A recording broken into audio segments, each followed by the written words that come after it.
Hey there, welcome back to Farmcraft. I'm John, and recently I've built two things that I think are pretty interesting, and that's what this video is about. The first one, you'll see in just a second. I actually use it to make the second one, which is a real nice addition to this Yanmar excavator here. So I'll quit stringing you along, let's get into it. So I've been wanting a work table out here that I can do welding, something that can really take some heavy stuff on it. Has a good steel surface for welding and gouging and all that kind of stuff. The problem is, as you can see, this place fills up with junk and I don't have a lot of room, and I don't want it in the way all the time. That would be a really heavy thing. Now you're talking getting wheels on it and a way to take it down off of the wheels so it's nice and stable, and then on the wheels so you can move it. So that's kind of why I haven't yet. And it occurred to me, this isn't the greatest idea ever, but I think this is going to be a pretty cool welding table, so I got an idea to build one.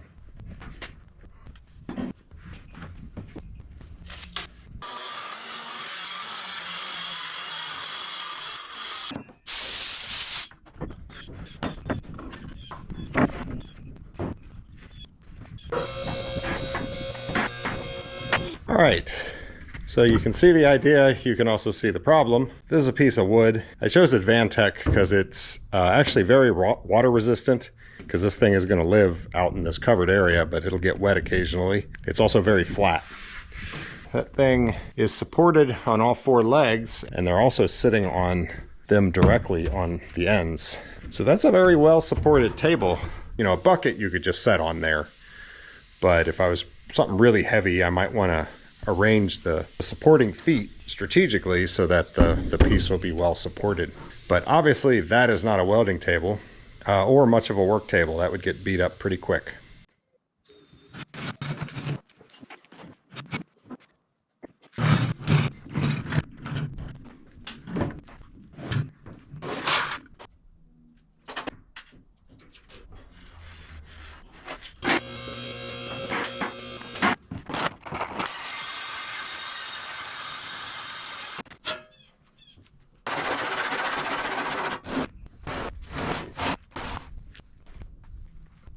Alright, so now you're seeing the idea.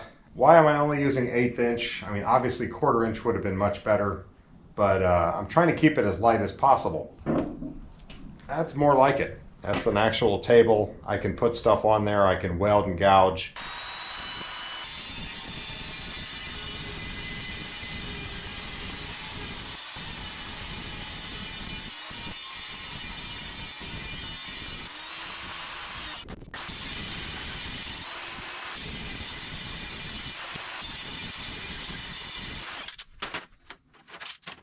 I want to cut this tongue off.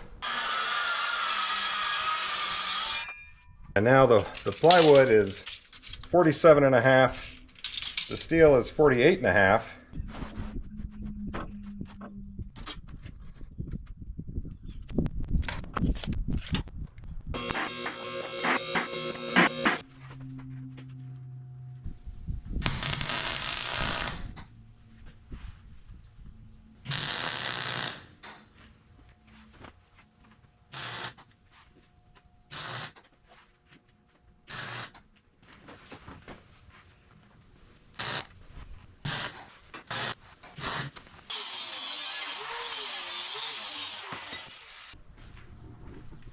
I've got something propping it in the center to make it straight while I weld it, because that plywood of course has a tiny little bit of sag to it.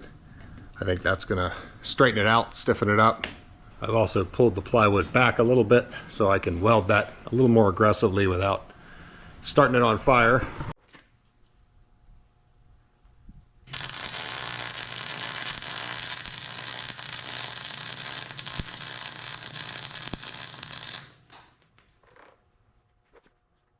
I'm skipping around to control the heat to try to prevent warping it too much. It turns out I should have been a little more careful on this. Here I got a little too hot, so I'm spraying the plywood down with water.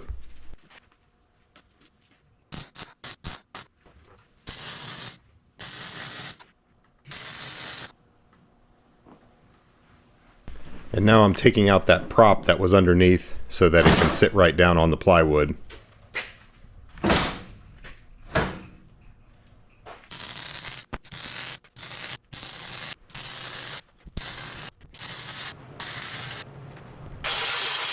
It's a little curved now. I'm hoping it'll straighten out as it cools off, but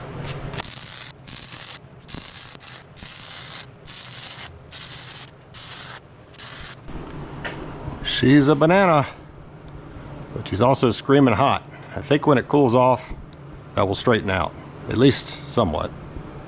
It's interesting, it starts to straighten out, and then it goes back into banana shape.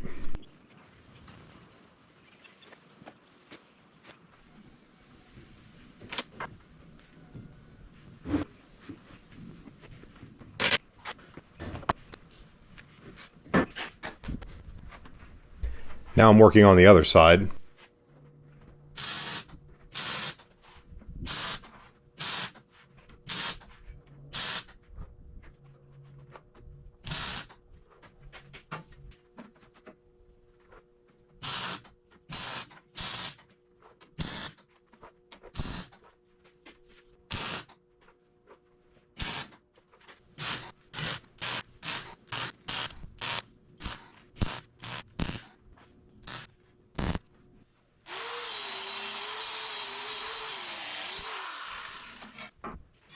So for the other side, I decided to control the heat more to try to prevent it from bowing again. And I end up doing a series of tack welds and skipping around a lot, much like when I was doing the body work on my truck.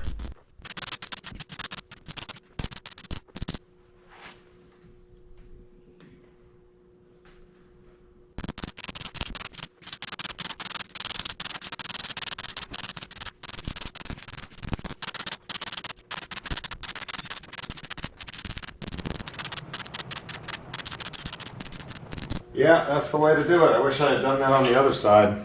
Nice and straight. And you can actually even make a pretty good looking weld like that.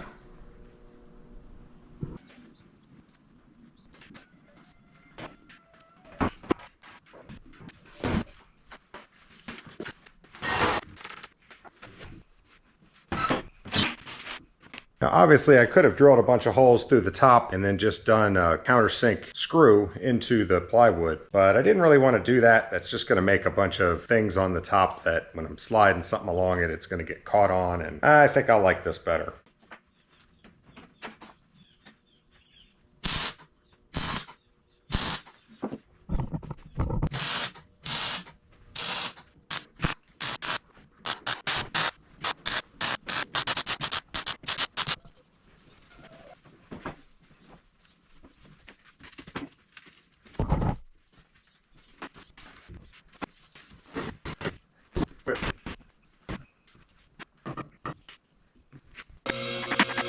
That is a good strong welding table or work table or whatever. So the lift capacity of this, because it's got a 4-inch slab, is 9,000 pounds. Now I wouldn't want to put 9,000 pounds on that because of balance. It's not centered on the posts the way I got it on there.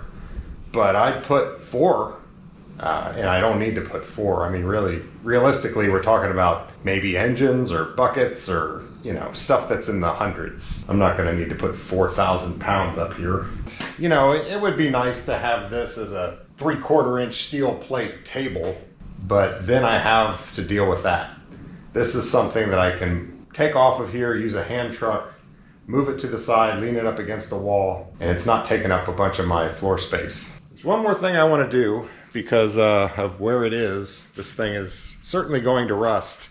And I guess I'm just going to kind of hose it down with some WD-40. I think that'll help. So obviously I'll have to reapply this periodically, but I can tell you as of the time I'm editing this, this thing's already gotten wet several times and there's no rust on it. So this video is sponsored by Victorinox. You know, the Swiss Army knife people. Well, they make a lot more than Swiss Army knives, and they sent me their Swiss Spirit X tool. And I really like this thing. I think it's going to become part of my everyday carry. First off, you don't have to open the pliers in order to use any of the other tools. And when you pull them out, there's no clumping. It's just the tool that you pull on comes out. Something I remember from my childhood days is pulling out the tools was always difficult. And it would actually kind of hurt a little bit on your thumbnail sometimes. But these come out really easy and they lock in place. So they're safe to use. This is a wood chisel. So you can push on that and there's no concern that it's going to fold on itself and hurt your hand. When it's time to put the tool back in, you just pull the release right here. Back in it goes. It's got a really sharp wood saw, a nice size sharp knife. That's really handy. And the other side, you've got one of these metal saws and files that actually works. This thing is hard and sharp. Here's a piece of metal. Yeah, it's really digging in. I can actually file with that. And it's also got a pair of scissors, always handy to have. And of course, many other tools, your screwdrivers, Phillips head, regular, bottle opener, all that stuff. But the king of the show here is the pliers. That's what I'm really after. And this is a nice set of pliers. You know, they come down to a nice needle nose point, and look at the hinge. I mean, these things operate perfectly. The other thing that so many multi-tools get wrong is you can squeeze this, even with bare hands, as hard as you want, and it's not uncomfortable. They've rounded the edges nicely so that it's really a good functional tool. And I mean, this is 16 gauge steel here.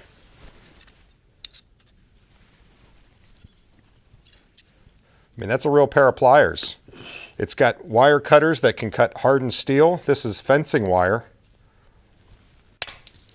Cuts it no problem. So yeah, this is a really nice setup here. I'm liking this tool, and I'm going to be carrying this from now on. I think you'll probably see it, I think probably coming up later in this video, because having a pair of pliers on you always comes in handy. But I think you'll be seeing these many times in the future. I will leave a link in the description. Check it out. So this table's turned out to be a little bit harder to keep flat than I thought it would be. I mean, it's still really nice as a work table compared to what I had, my tractor forks, before this. But I'd like to try to flatten it out a little more. I put screws in the top. That definitely helped a lot. The way this thing is supported, it's got pretty good support on the ends, but right in the middle, it's sagged quite a bit. I don't know if that's coming across on camera, but I'm going to put a piece of angle iron, screw it to the bottom, and see if I can't straighten that out just a little bit more. Just ought to highlight how unstraight we are. See that? Nice curve along there.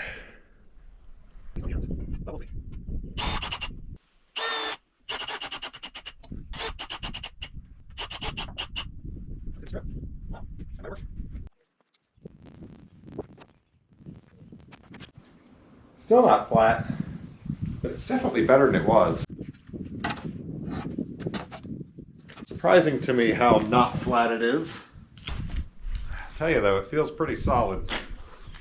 Will certainly work as a work table. I don't think it qualifies as a welding table where you're going to want to be clamping fixtures to it and then welding them up, because it's not flat. You need an actual welding table for that. Maybe one day. I'm going to take these corners off before they take something off of me.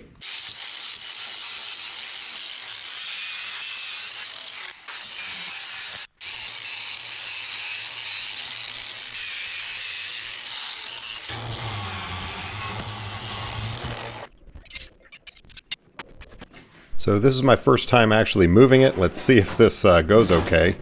The table probably weighs about 200 pounds.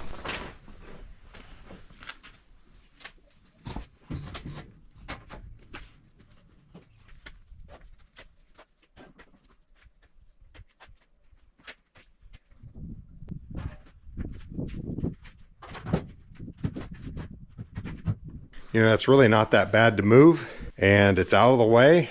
It's not going to get wet in there, and certainly takes up a lot less space than a table that's always out here getting in the way. I got limited space, so yeah, I like that. All right, now I need to build something to protect me when I'm using the mulcher. I know that's going to make certain folks happy that were warning me about this. Thank you for that. Yeah, that mulcher is awesome, but it's also a little scary, and I think having something in front of me here that's actually going to protect me would be a good idea.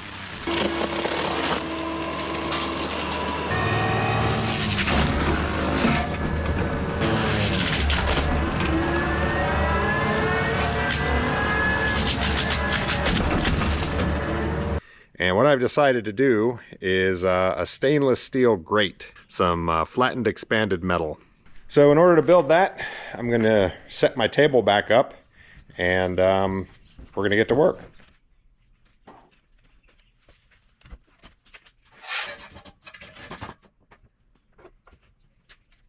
I actually wasn't expecting that. It sits there on the hand truck, quite stable.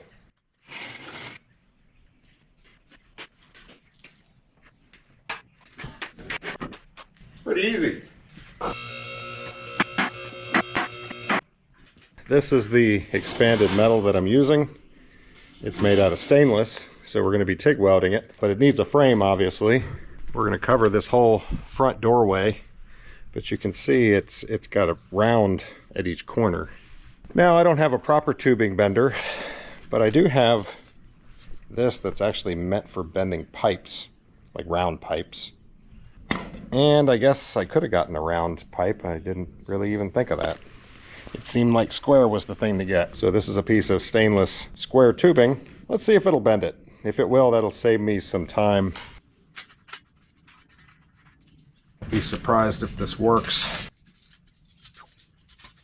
Oh, yeah, this is just a conduit bender. I think this steel is a little much for this. Got it shoved against the wall so it can't slide anymore.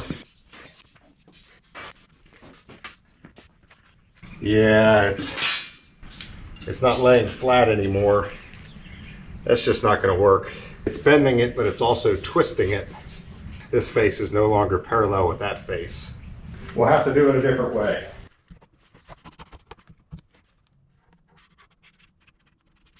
All right, so I have a template for the curve at least. So right here is a length of pipe that will work for one side.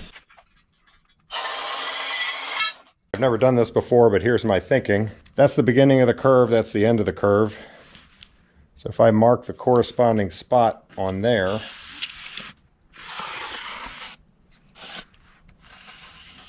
roll it around, it needs to bend 90 degrees within that length. That is 7 3/8, 7.35 inches. So 7.35 divided by 4 is 1.838. 838. So there's one, there's one. Puts our divisions right here. Each one of those should be 90 degrees divided by 4. Wait, divided by 3. Each one of those should be 30 degrees. There'll be a 30-degree angle here, here, and here to make a total of 90. So basically, I'm going to do a cutout like that of 30 degrees on each one.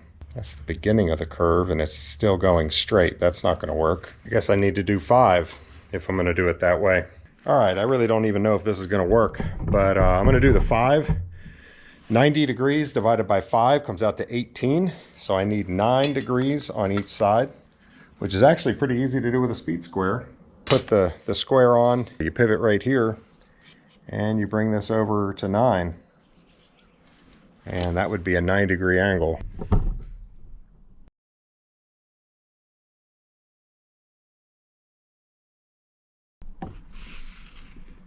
All you carpenters out there know exactly what I'm doing. Go down and mark all that 9-degree dimension. And now we go the other way.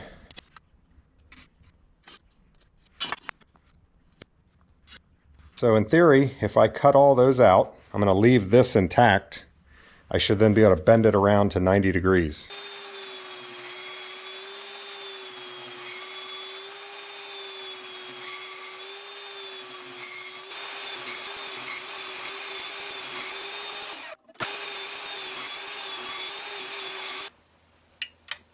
Look at that. That actually looks pretty good. Let's see if it fits. Yeah, I'd say that'll work. That's pretty cool, actually.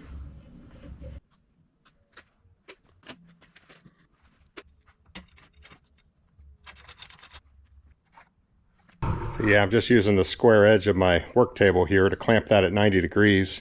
I'm going to go ahead and tack that, and we'll make sure that that's going to work. All right, so this is 16 gauge wall, and I am at 50 amps.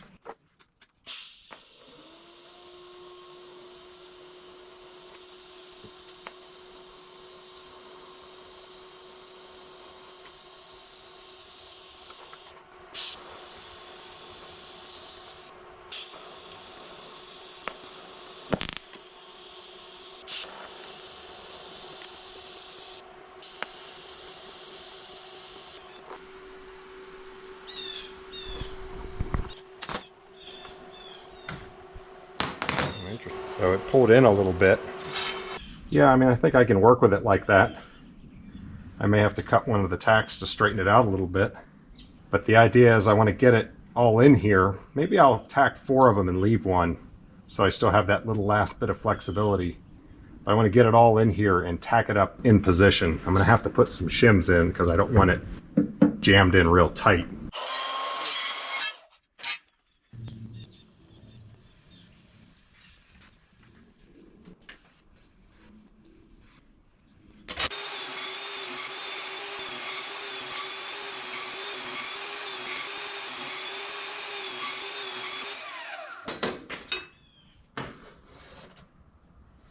That is gratifying for some reason. Since I know it's going to pull it in, I think I'm going to leave it slightly obtuse.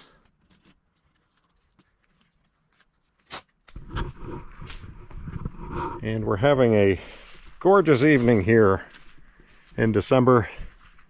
It's like mid-50s. Mist has just started settling on the field. And the cows are happy. Hard to complain about that.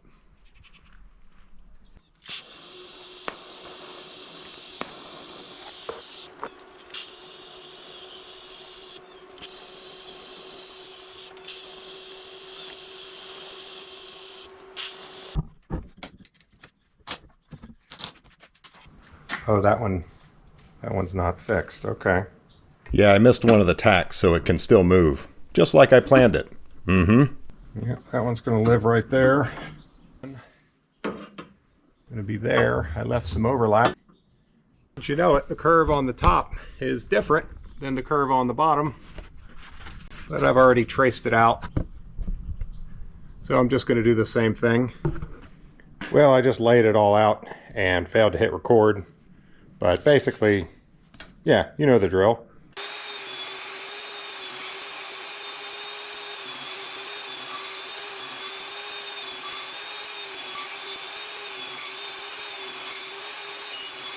This is the third one of these I've done, and for some reason it's really gratifying. Seems like it should be harder than that. So something I haven't been doing, and I should have been doing, is grinding this before I welded.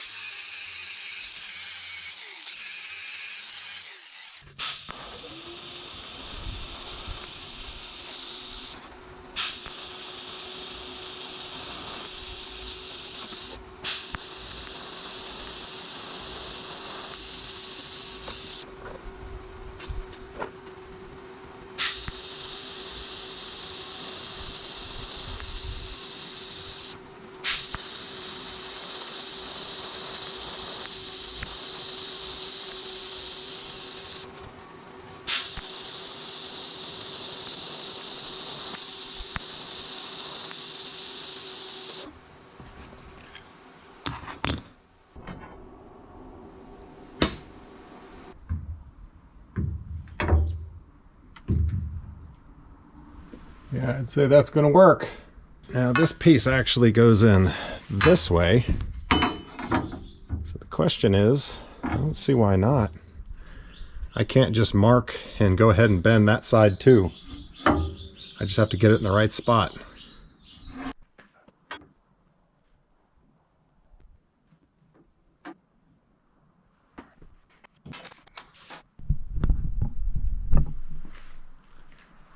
By the way, this welding table is awesome. I've got it set up right now a lot higher, but for the light work that I'm doing, this is great.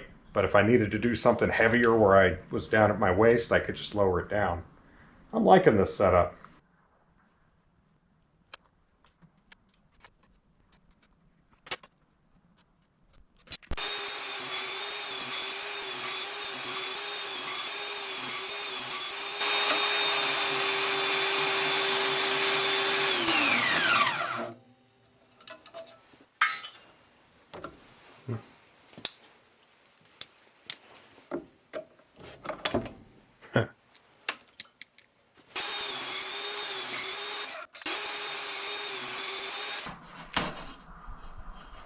Yeah, that's going to work. Overdid it a tiny bit, but I can fill the gaps when I weld. Did I get the length right?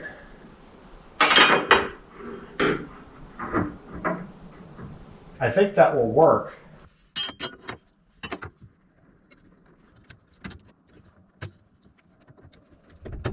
So I've clamped these in with small shims on the top and left side just to give it a little bit of clearance. I don't want it to be a really tight fit.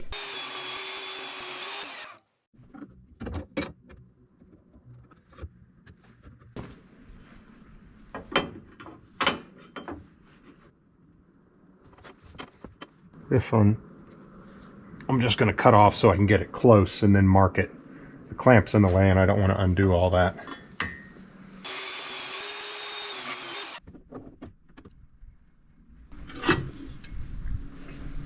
Be right back.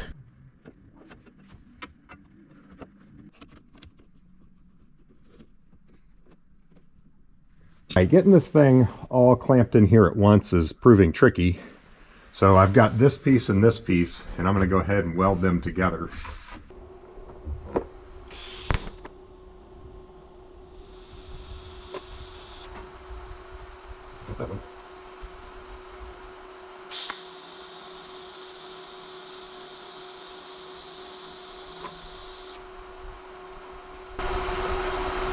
Alright, got 2 decent tacks on that one. I'm going to go ahead and work on this curve, which I haven't tacked at all.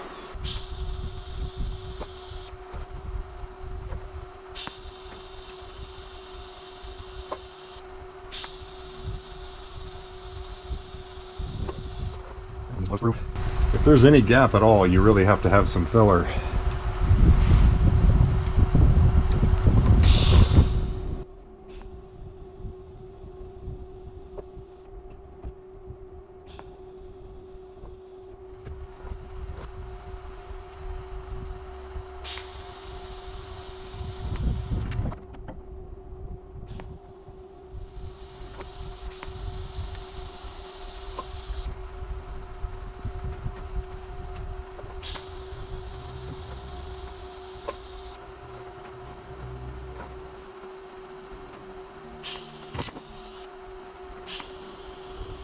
It is nice having a pair of pliers with you at all times. Yeah, that tungsten's done.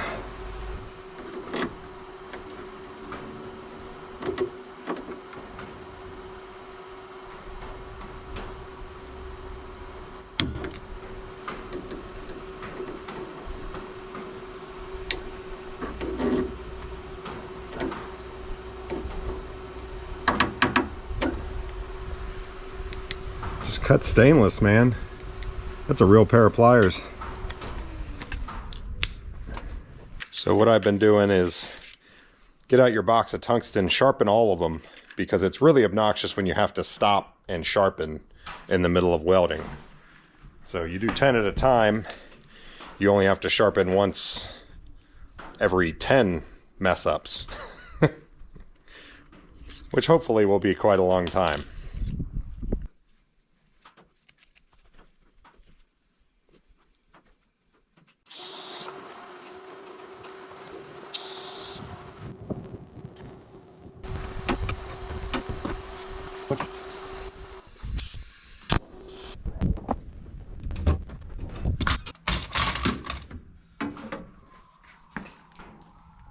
Alright, so it didn't come out exactly flat,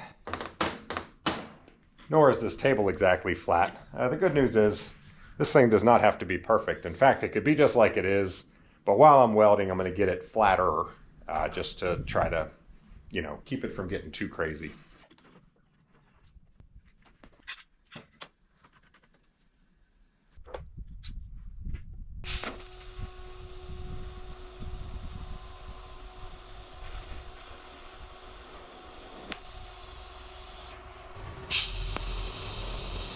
So I was trying a new welding lens, but I was having some technical difficulties here. It's still better than no filter at all, but don't worry, it gets better later in the video.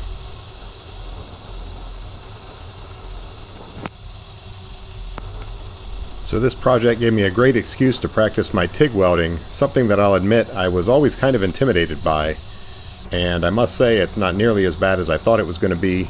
It just takes a little practice, and I find that I'm quite enjoying it. The big difference for me is that you can see exactly what's going on with the puddle. There's no stuff flying all over the place, there's no slag, and you get to control the strength of the arc with your foot pedal, so you have plenty of time. If the weld heaps up a little bit and needs to be burned in more, you can go right over it again without adding any filler. You can't do that with MIG, you can't do that with stick. It just feels much more controlled.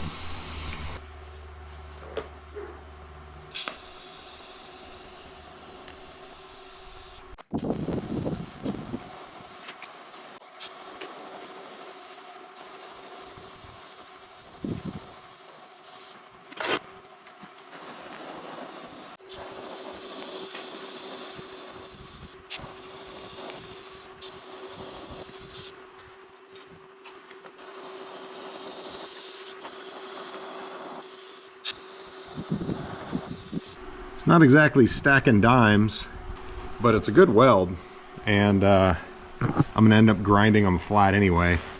One thing you'll notice here is these little pits. This is where the weld puddle was at the end of the weld, and as it cools, it'll form this little pit, which is a weak spot. It really won't matter in this application, but I do figure out how to minimize this as I go along. So those are actually called weld craters, and here I've picked up a way to limit them.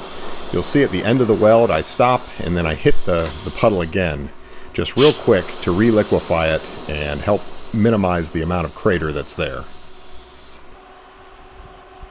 That does make a big difference, which is exciting to me, but I don't think the cows are impressed.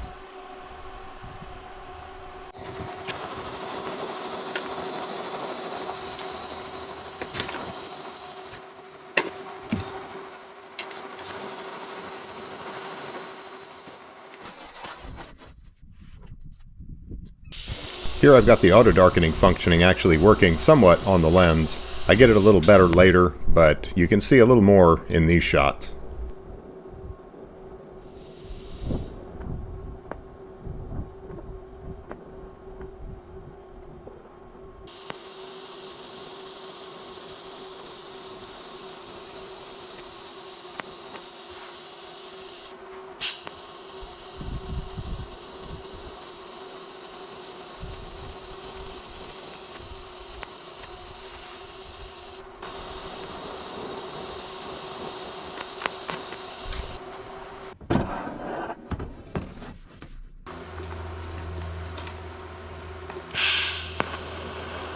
Now that's more like it.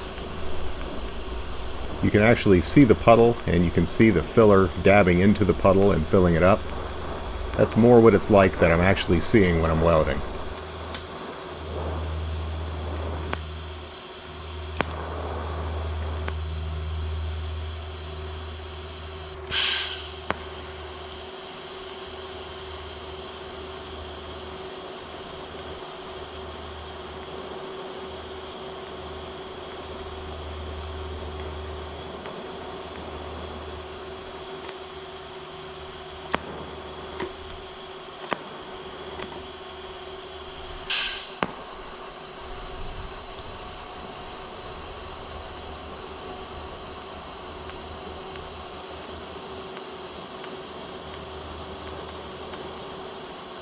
And I hit the crater again right at the end of the weld to reliquefy it. You can still see a spot there, but there's no depression, so it's not really a weld crater anymore.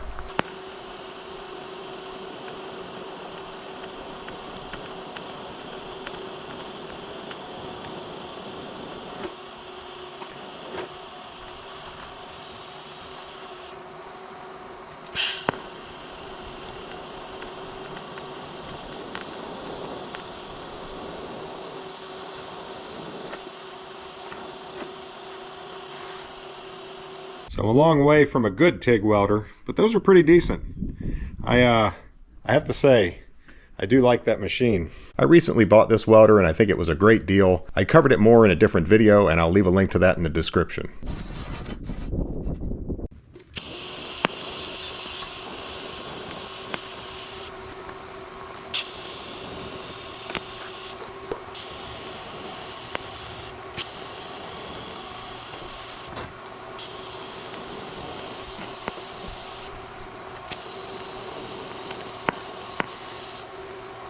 All right, Now I have to figure out how I'm going to stand this thing up to weld the inside of the curves. Shouldn't be too bad.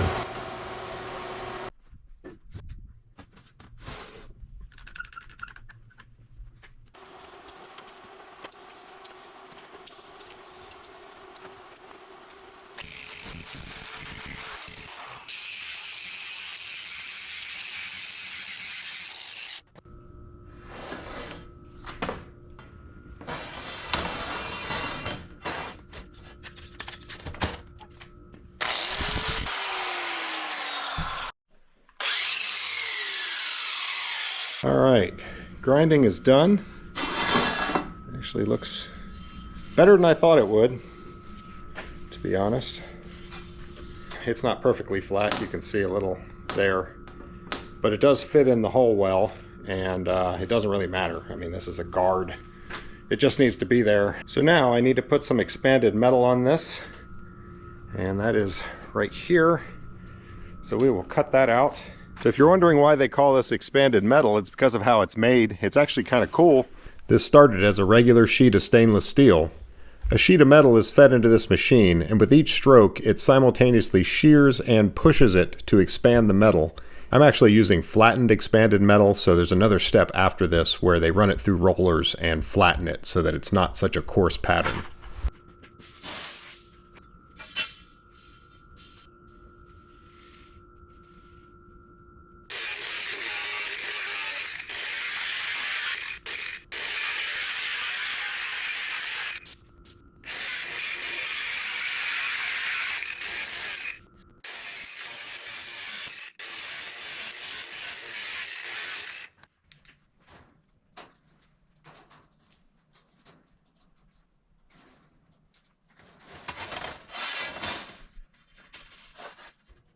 All right, there you go. Now I just have to do about 400 tack welds.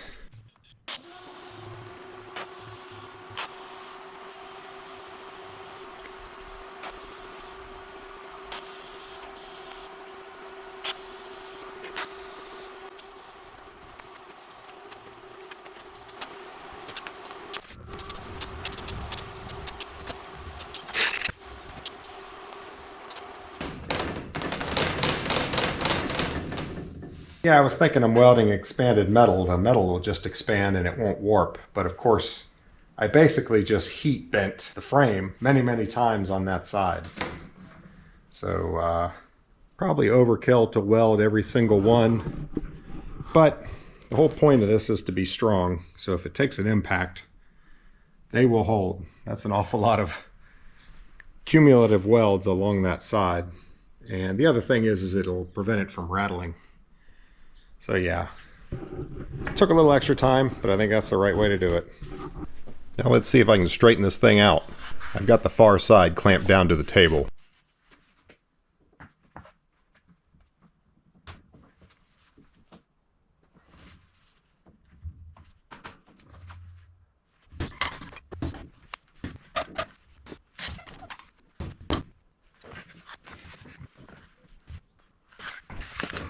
All right. That'll do. Pretty straight. The table's not. Yeah. Actually fits pretty well. And there's a backstop on the bottom here. It can't push in, but there is no backstop on the top. It can push right through. So I need to figure out what I'm going to do about that. So we've been looking at this for a while, and I think the best answer is a tab that comes up in between here, because that's good hard steel and this is obviously steel. So I can have something that goes up in and will hold that in position and be easily removable.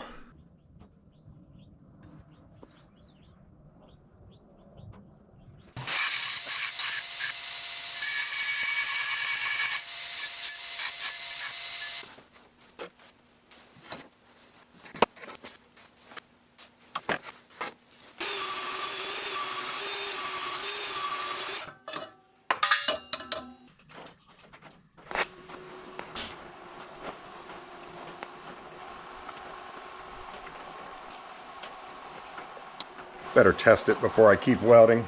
If I test it, it'll be right. If I don't, it'll be wrong. So I may want to do something so that it's tighter than that, but there's lots of options on that. I'm going to go ahead and weld these tabs in place because they're good.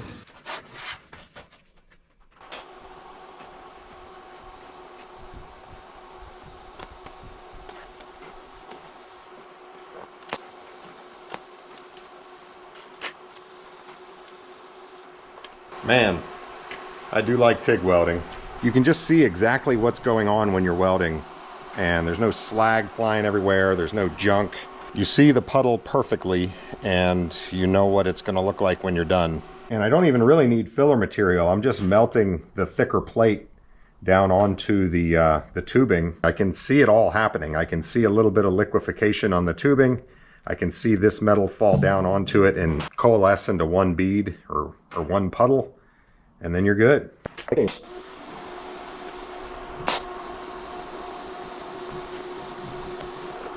So there I just did a curly Q like I would with MIG welding, and it kind of made a dime stack look. I just want to get a weld along there and we'll be good. Table's a little low for that though.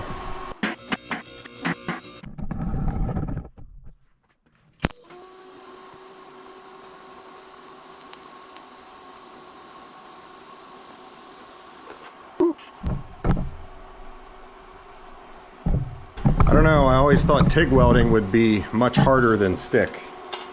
For me, not the case.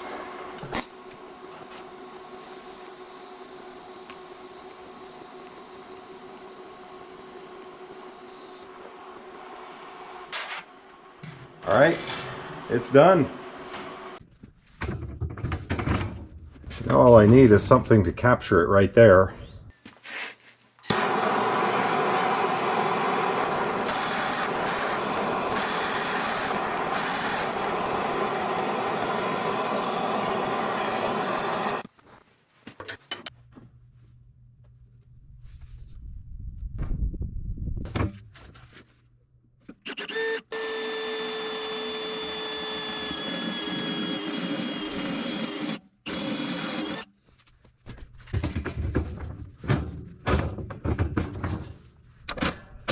There you go. We'll see how that does. It might rattle a little bit, but I don't know. There's a lot of this rubber cushioning here already. I do have one more thing I want to do.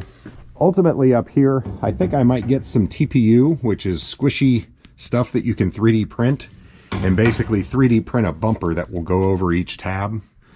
But for now, Future John here. So I did go ahead and print out of TPU some bumpers for the upper part of this so that it won't be rattling around.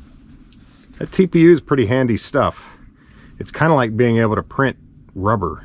I mean, it's flexible plastic, but so many different things you can use something like that for.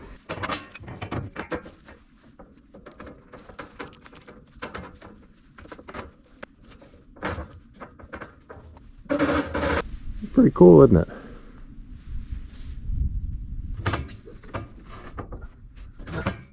That side is a little bit bent. I want that tight.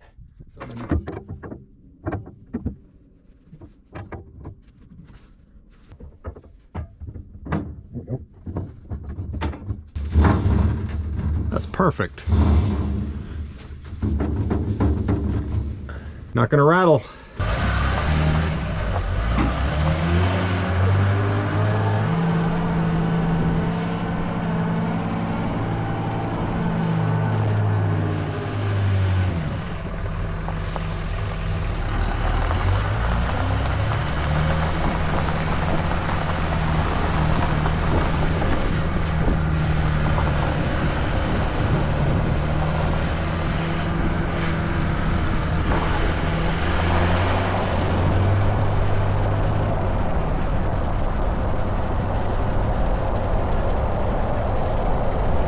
So there's a road here that the trees have just encroached on. So I think this is a good job for the mulcher, and I can use it with a cage in place. So hopefully I won't get smacked in the face with anything.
This mulcher is just such a great tool to have around the farm. With this excavator I can reach up to 17 feet high, and to be able to trim limbs and have essentially no cleanup at the end is just, it makes you so productive for stuff like this.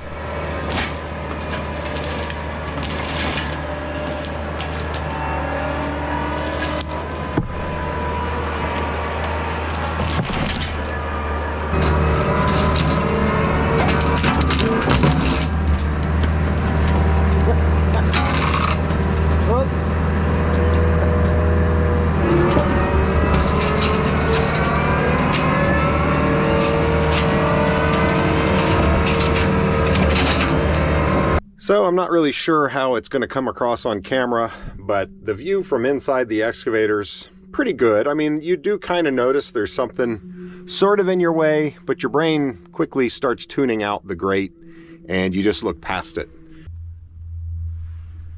I mean, I can certainly see the mulcher and anything within reach of it very easily.